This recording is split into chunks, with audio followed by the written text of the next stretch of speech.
इस वीडियो में हम डिस्कस करेंगे एक एक्सपेरिमेंट जिसका नाम है बार पेंडुलम। हम यहाँ बार पेंडुलम की हेल्प से एक्सेलरेशन ड्यू टू ग्रेविटी निकालेंगे या कह सकते हैं गुरुत्वीय त्वरण का मान ज्ञात करेंगे। तो इसके लिए हमें क्या क्या चाहिए? इसके लिए हमें बार पेंडुलम चाहिए। तो ये पतली सी जो पट्टी है जिसमें होल्स हैं या छेद हैं, इसका नाम है बार पेंडुलम। तो इसे हम कह देते हैं ये है बार पेंडुलम। हमें एक स्टॉप वॉच चाहिए इसके टाइम पीरियड को काउंट करने के लिए या कितने ऑक्सीलेशन का टाइम, हमें टाइम को फाइंड करने के लिए हमें क्या चाहिए? स्टॉप वॉच चाहिए। हमें एक मीटर स्केल चाहिए। Metre scale actually in hole के बीच की डिस्टेंस है। तो ये यहाँ होल के बीच की डिस्टेंस फिक्स है, ये 5-5 सेंटीमीटर पर होल है। तो हमें मीटर स्केल की ज़रूरत नहीं पड़ेगी क्योंकि ये यहाँ पर फिक्स लिखा हुआ है। इसके अलावा चाहिए नाइफ एज। नाइफ एज का मतलब है इसे हमें किसी पर लटकाना है या टिकाना है, तो वो जो रोड है उसका क्रॉस सेक्शन गोल नहीं होगा। तो इसका देखिए रोड का क्रॉस सेक्शन गोल नहीं है, इसका क्रॉस सेक्शन गोल नहीं है। इसका मतलब कैसा क्रॉस सेक्शन है?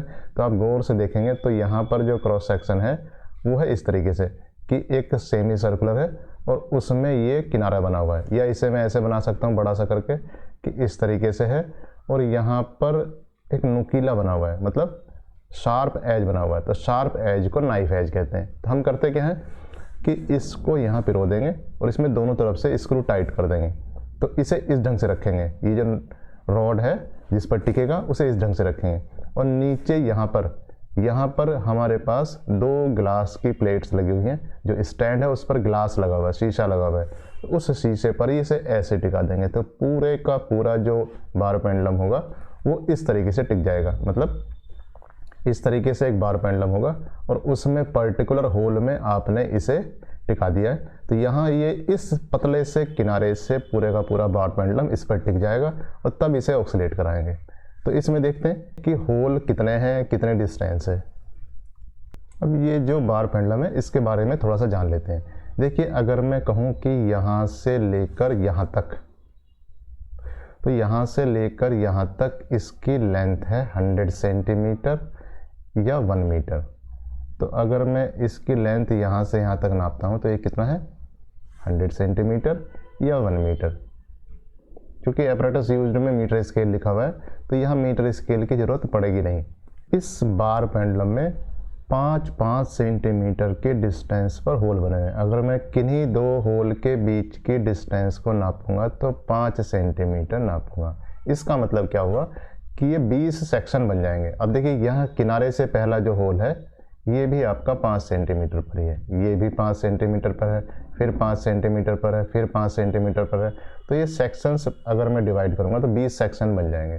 तो अगर मैं इन सेक्शंस को काउंट करूँ तो 1 सेक्शन, 2 सेक्शन, 3, 4, 5, 6, 7, 8, 9, 10, 11, 12, 13, 14, 15, 16, 17, 18, 19, 20। तो 20 सेक्शन अलग अलग बन जाएंगे। और मैं होल काउंट करूँगा अगर, तो होल काउंट करूँगा तो देखते हैं होल कितने होंगे। तो होल इसमें होंगे 19। तो यहाँ देखिए पहला होल जिस पर टिका हुआ है ये 1 है, ये 2 है, ये 3 है, ये 4 है, ये 5 है, 6, 7, 8, 9, 10, 11, 12, 13, 14, 15, 16, 17, 18, 19। तो इसमें एक्चुअली 19 होल्स हैं, मतलब 19 इसमें छेद हैं। तो गोल छेद की संख्या कितनी होगी? 19 होगी। और यहाँ से अगर मैं डिस्टेंस कहूँ तो सबसे पास वाला जो होल है उसकी डिस्टेंस है 5 सेंटीमीटर, सबसे पहला वाला होल की। तो अगर मैं होल के नंबर के साथ साथ होल नंबर और डिस्टेंस फ्रॉम एज, एज मतलब किनारे से डिस्टेंस, अगर होल नंबर 1 है तो डिस्टेंस कितनी आएगी? 5 सेंटीमीटर। होल नंबर 2 है तो डिस्टेंस कितनी आ जाएगी? 10 सेंटीमीटर। तो इस तरीके से किनारे से डिस्टेंस भी मैं लिख सकता हूँ बिना किसी स्केल की हेल्प से। ये होल नंबर 1 है, ये 2 है, ये 3 है। अगर होल नंबर 3 है तो डिस्टेंस कितनी आ जाएगी? 15 सेंटीमीटर। तो इस तरीके से ऐसे ही है। अगर मैं कहूँ होल नंबर 7 है तो डिस्टेंस कितनी आ जाएगी? डिस्टेंस हो जाएगी 35 सेंटीमीटर। होल नंबर 9 है तो डिस्टेंस कितनी आ जाएगी? डिस्टेंस हो जाएगी 45 सेंटीमीटर। और होल नंबर 10 है तो डिस्टेंस हो जाएगी 50 सेंटीमीटर। ऐसे ही होल नंबर 11 है तो डिस्टेंस हो जाएगी 55 सेंटीमीटर। और होल नंबर कितना है 19 है, सबसे आखिरी वाला होल लूँगा तो सबसे आखिरी वाला होल का मतलब 19 लूँगा, तो डिस्टेंस कितनी आ जाएगी 95 सेंटीमीटर, क्योंकि इसके बाद सिर्फ क्या बचेगा, इसके बाद सिर्फ 5 सेंटीमीटर का पीस बचेगा। तो ये होल नंबर कितना है 19 है। और यहाँ 3 4 5 6 7 8 9 10 और ये इसका मतलब इसका मिड पॉइंट हुआ। तो ये इसका मिड पॉइंट हुआ, तो इसे मैं कह रहा हूँ होल नंबर 10। अगर ये वाला जो होल है यहाँ इतना ही पेंडुलम इधर है और इतना ही पेंडुलम इधर है, तो ये डिस्टेंस के हिसाब से देखेंगे हम कि 5 एज से डिस्टेंस कितनी कितनी है। तो ये इसका मिडिल वाला या बीच या कह सकते हैं मिड पॉइंट या सेंटर ऑफ ग्रेविटी या सेंटर ऑफ मास ये वाला होल है। तो इस तरीके से हम इसमें करेंगे। तो हमें करना क्या है, हम इसे ऑक्सीलेट कराएंगे। कैसे, इसे थोड़ा सा इधर डिस्प्लेस करेंगे। कितना, जो टोटल जो एंगल बन रहा है ये एंगल 10 डिग्री हो। इसमें जो बार पेंडुलम है यहाँ ये एक बार आप ऑक्सीलेट कराएंगे। अगर आपने सही से नाइफ एज पे रख रखा है, इस ढंग से यहाँ टिकाया हुआ है, तो ये बार पेंडुलम एक बार ऑक्सीलेट कराने के बाद काफ़ी देर तक या कह सकते हैं 100 ऑक्सीलेशन भी आराम से कंप्लीट कर सकता है। तो यहाँ करेंगे क्या कि हम इसे थोड़ा सा डेविएट करेंगे, 5 डिग्री 10 डिग्री डेविएट भी सफिशिएंट है। बहुत थोड़ा सा डेविएट करेंगे तो ये ऑक्सीलेशन स्टार्ट कर देगा। तो ये ऑक्सीलेशन जब स्टार्ट करेगा तो इसका टाइम हम नोट करेंगे 40 ऑक्सीलेशन का, 40 से डिवाइड करेंगे। तो यहाँ करना क्या है, पहले हम पहले होल के लिए लेंगे टाइम, फिर दूसरे होल के लिए लेंगे, फिर तीसरे होल के लिए लेंगे, फिर चौथे होल के लिए लेंगे। इस तरीके से करते चले जाएंगे और हम पूरे का पूरा 19 तक ऑब्जर्वेशन लेंगे। तो ये जितने भी होल बने हुए हैं इन सब होल्स में इसे ऑक्सीलेशन कराना है और उसका टाइम लेना है, वहाँ से टाइम पीरियड निकालना है। तो कैसे ऑक्सीलेशन करेगा, एक वीडियो देखते हैं पहले। तो देखिए यहाँ पर हमने होल नंबर 1 या हम कह सकते हैं किस एज से, किनारे से 5 सेंटीमीटर डिस्टेंस वाले होल में नाइफ एज लगाने के बाद इसे ऊपर से लटका दिया है और ये इस समय नाइफ एज पर ही टिका हुआ है।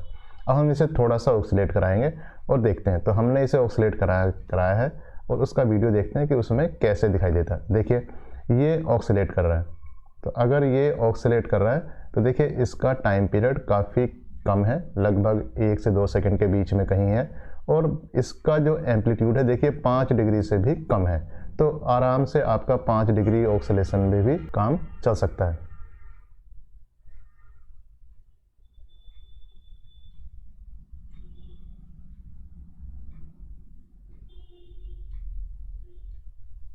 तो इसमें क्या देखा आपने, इसमें देखा आपने कि होल नंबर 1 जिसकी डिस्टेंस 5 सेंटीमीटर है वहाँ पर आपने ऑक्सीलेशन कराए हैं। आप इसे क्या करेंगे, यहाँ से खोलेंगे और इसे यहाँ रख देंगे, इसे यहाँ पर टाइट करेंगे स्क्रू को और फिर यहाँ ऑक्सीलेट कराएंगे, फिर यहाँ टाइट करेंगे, यहाँ ऑक्सीलेट कराएंगे, फिर यहाँ टाइट करेंगे, फिर यहाँ ऑक्सीलेट कराएंगे और फिर यहाँ टाइट करेंगे, यहाँ ऑक्सीलेट कराएंगे।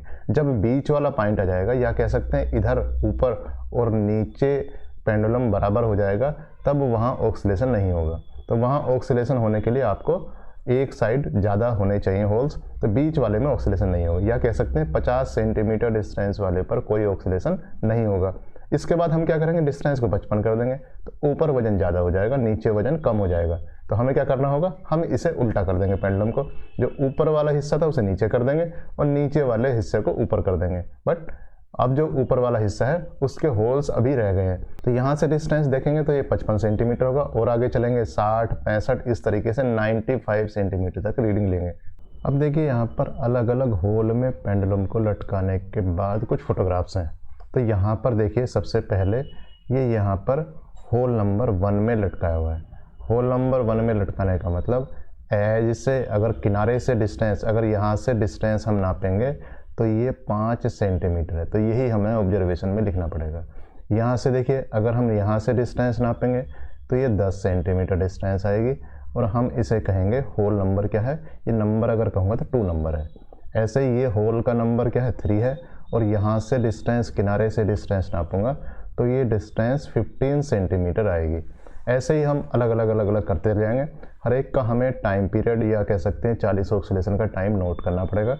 और यहाँ देखिए अगर मैं इसे कहूँ तो ये 1 2 3 4 5 6, तो ये होल नंबर कितना है, 6 है। और यहाँ डिस्टेंस में कहूँगा तो डिस्टेंस आ जाएगी 30 सेंटीमीटर। तो 30 सेंटीमीटर की ऑब्जर्वेशन होगी। ऐसे ही यहाँ पर काउंट करेंगे 1 2 3 4 5 6 7 8 9, तो ये होल नंबर कितना है 9 है, इसका मतलब डिस्टेंस है 45 सेंटीमीटर। तो यहाँ आराम से देखिए लटका हुआ है। लेकिन जब हम नेक्स्ट होल में करते हैं, अगर मैं यहाँ काउंट कर रहा हूँ 1 2 3 4 5 6 7 8 9 10, तो ये होल नंबर कितना है 10 है। 10 का मतलब डिस्टेंस है 50 सेंटीमीटर।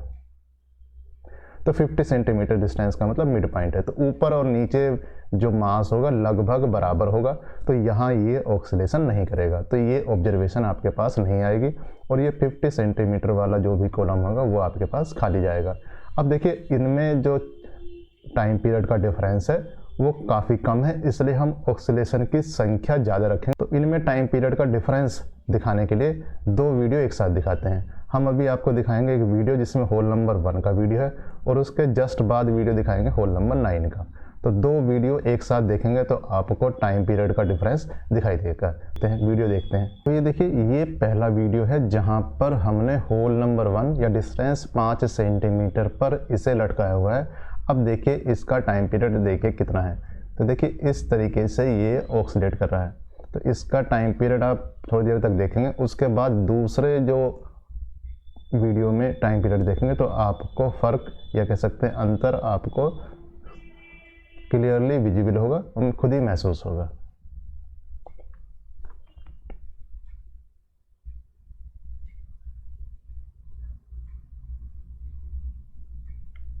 अब हम दूसरा वीडियो स्टार्ट करते हैं।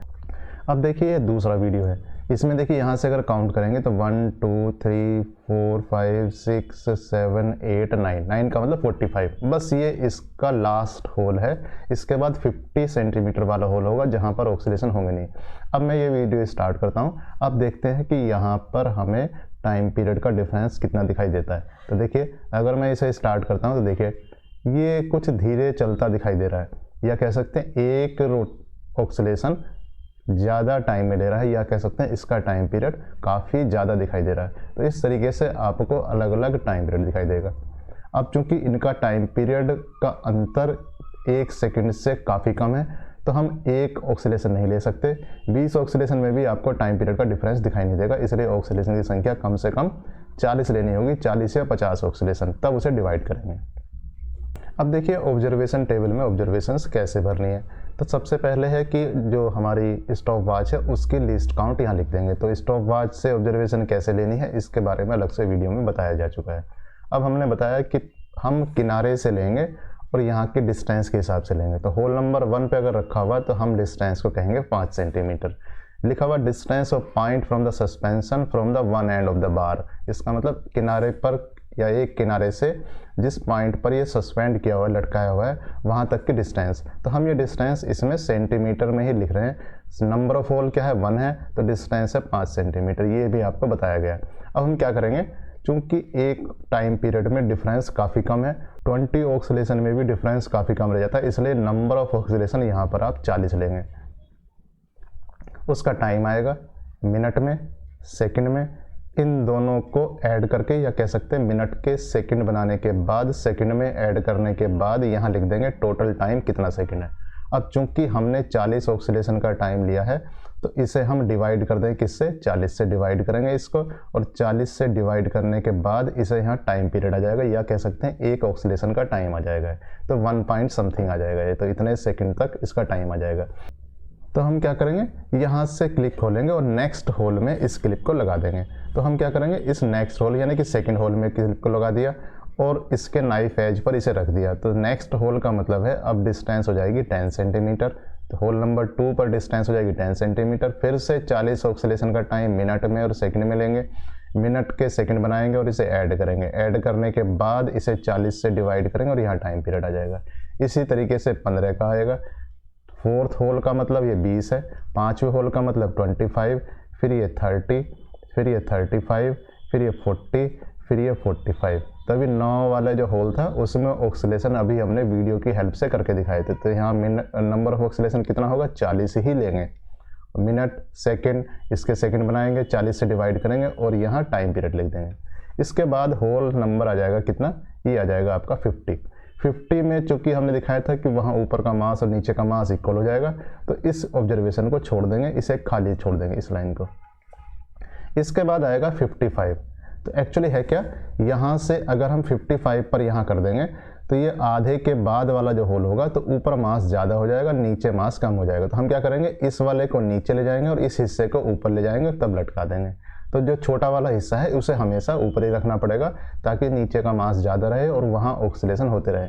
तो वहाँ 55 है होल नंबर इस पे, इसके बाद और उधर ले जाएंगे 60 करेंगे, फिर ये 65, तो इस तरीके से हम 95 तक करेंगे। लेकिन हर बार हमें ऑक्सीलेशन की संख्या यहाँ पर 40 ही लेनी है। तो 40 ऑक्सीलेशन का टाइम लेंगे, मिनट सेकंड इसके सेकंड बनाएंगे और 40 से डिवाइड करेंगे और यहाँ लिख देंगे। तो इसमें होगा क्या, इसमें देखिए जब आप ऑब्जर्वेशन लेंगे और ऑब्जर्वेशन लेने के बाद देखेंगे तो यहाँ पर जो टाइम पीरियड है उसका मैं थोड़ा ट्रेंड बता देता हूँ कि कैसे घटेगा कैसे बढ़ेगा। यहाँ लगभग टाइम पीरियड आएगा आपका कितना, 1 पॉइंट, किसी का आता है 1.50, कहीं आता है 1.52, कहीं 1.55। तो ये पहले जो टाइम पीरियड आएगा लगभग इतने के आसपास आना है। मान लीजिए इसमें टाइम पीरियड फिर आ जाएगा आपका 50, इसमें टाइम पीरियड आ जाएगा 1.45, थोड़ा थोड़ा घटेगा 1.45, इसके बाद ये बढ़ना शुरू होगा। इसके बाद फिर से हो जाएगा 1.50, इसके बाद हो जाएगा 1.60, ऐसे ही 1.70, 1.90 और इस तरीके से होता होता 2 पॉइंट समथिंग तक ये पहुंच जाएगा। इसका मतलब क्या हो, पहले टाइम पीरियड घटेगा थोड़ा सा और फिर तेज़ी के साथ बढ़ेगा। अब चूंकि देखिए यहाँ से इस तरफ एक पोर्शन है और यहाँ से दूसरी तरफ दूसरा पोर्शन है, और अगर आप इसमें देखेंगे तो इसमें बिल्कुल सिमेट्री है, या कह सकते हैं मिड पॉइंट से इधर और इधर। तो इसका मतलब क्या हुआ, जो ऑब्जर्वेशन इधर आएंगे वैसे ही ऑब्जर्वेशन इधर आएंगे, लेकिन आपको ये एक्सपेरिमेंट दोनों पोर्शन में अलग अलग करना है। हो सकता है डेसिमल में कहीं डिफरेंस आ जाए, लेकिन ऐसे ही आएगा। मतलब यहाँ जो था ये पहले घटा और फिर बढ़ा तेजी से, तो यहाँ पर क्या होगा, पहले जो मैक्सिमम वाला पॉइंट है, या कह सकते हैं ये वाली ऑब्जर्वेशन इस ऑब्जर्वेशन जैसी आएगी, लगभग बराबर। ये वाली ऑब्जर्वेशन इसके लगभग बराबर आएगी, ऐसे ही ये वाली ऑब्जर्वेशन इसके लगभग बराबर आएगी, ऐसे ही ये वाली ऑब्जर्वेशन इसके बराबर आएगी। मतलब जो 45 वाली ऑब्जर्वेशन है वो 55 वाली ऑब्जर्वेशन के लगभग बराबर आएगी, जो 40 वाली ऑब्जर्वेशन है वो 60 वाली ऑब्जर्वेशन के साथ साथ आएगी, बराबर आएगी।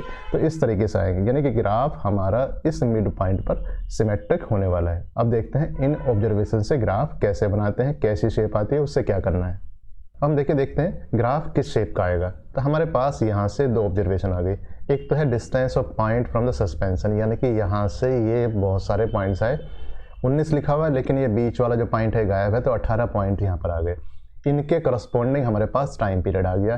तो इसका मतलब ये सारी ऑब्जर्वेशन हमारे पास आ गई है। इसे हम प्लॉट करेंगे। तो हमने क्या करा, देखिए एक्स एक्सिस के लॉन्ग करा distance of suspension from O, यानी कि हमने क्या किया, हमने किया है कि एक किनारे से उसकी डिस्टेंस, तो ये 5, 10, 15, 20, 25 होगी, और इधर ये टाइम पीरियड है, जो टाइम पीरियड आएगा उसे नोट करेंगे। तो ये 5, 10, 15, 20, 25, 30, और यहाँ ये क्या है, जी का मतलब है ये 50 सेंटीमीटर वाली डिस्टेंस है।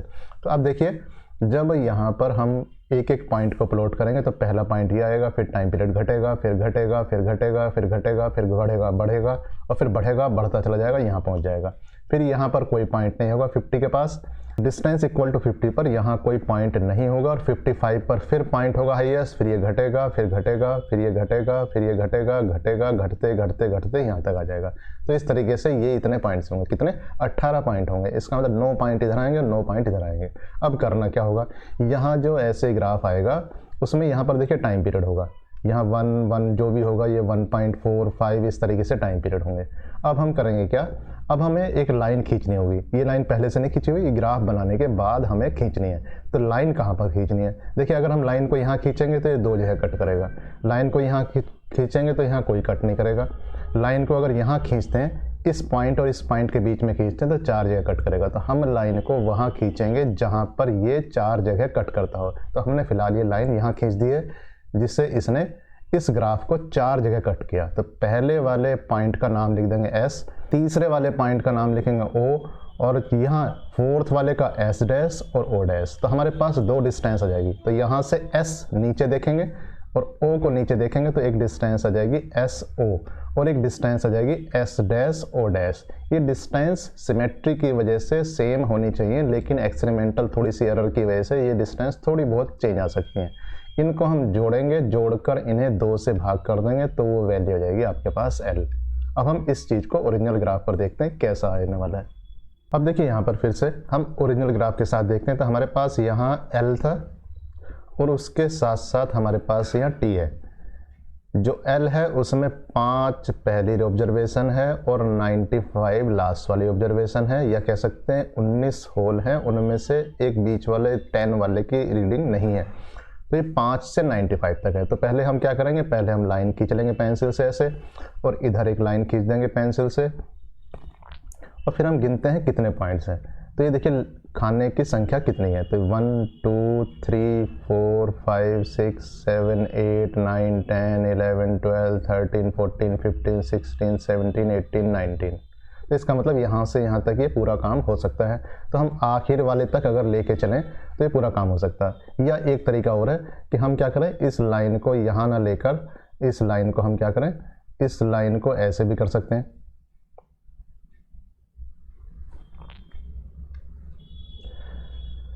हम इस लाइन को तो ऐसे ले लें और इस लाइन को यहाँ ले लेते हैं किनारे पर। तो हम किनारे पर अगर 0 मानेंगे तो यहाँ देखिए, तो यहाँ हम लिखते हैं क्या, डिस्टेंस, यानी कि डिस्टेंस, और इधर लिखेंगे टाइम पीरियड T। तो डिस्टेंस हो जाएगी 5, यहाँ लिखेंगे 10, यहाँ 15 20 25 30, यहाँ 30 हो जाएगी, यहाँ 35 40 45 50 हो जाएगी, यहाँ पर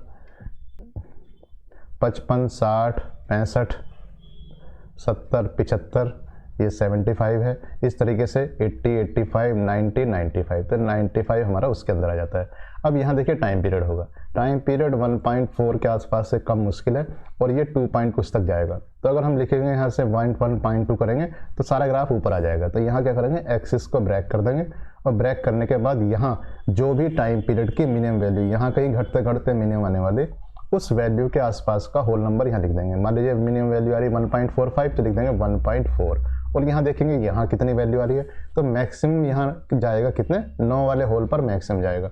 इस वैल्यू को देखेंगे, सपोज ये 2.5 है, तो यहाँ 2.5 लिखने के बाद आप इसमें स्केल को कन्वर्ट कर लेंगे। लेकिन ध्यान रहे, जब भी स्केल में नंबर यूज करते हैं तो 1 2 और 5 यूज करते हैं, 3 के मल्टीपल में कभी भी स्केल नहीं लिया जाता।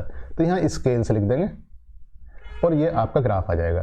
तो आप देखेंगे ग्राफ कैसे आएगा, ग्राफ ऐसे आएगा, पहले थोड़ा सा ग्राफ ये घटेगा, और घटने के बाद यहाँ पर ये अचानक ग्राफ ऐसे बढ़ जाएगा, ऊपर आ जाएगा, और इधर फिर यहाँ 50 पर कोई रीडिंग नहीं होगी, 50 के बाद से फिर ग्राफ घटेगा, और घटने के बाद इस ढंग से ग्राफ ऐसे होगा, और लगभग ग्राफ सिमेट्रिक होगा, यानी कि जितना ग्राफ इस तरफ होगा ऐसे ही इस तरफ होगा। अब हम क्या देखेंगे, यहाँ कट नहीं कर सकते, हम एक हॉरिजॉन्टल लाइन खींचेंगे जो इसे 4 में कट करे।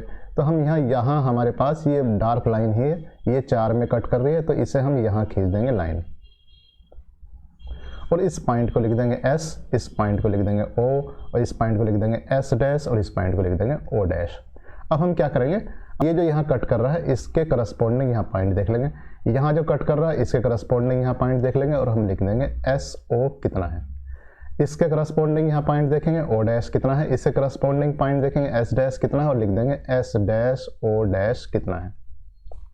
या हमने जो एक्स एक्सिस का स्केल लिख रखा है कि 1 सेंटीमीटर इक्वल टू 5 सेंटीमीटर, जो यहाँ का 1 सेंटीमीटर है वो यहाँ का 5 सेंटीमीटर है।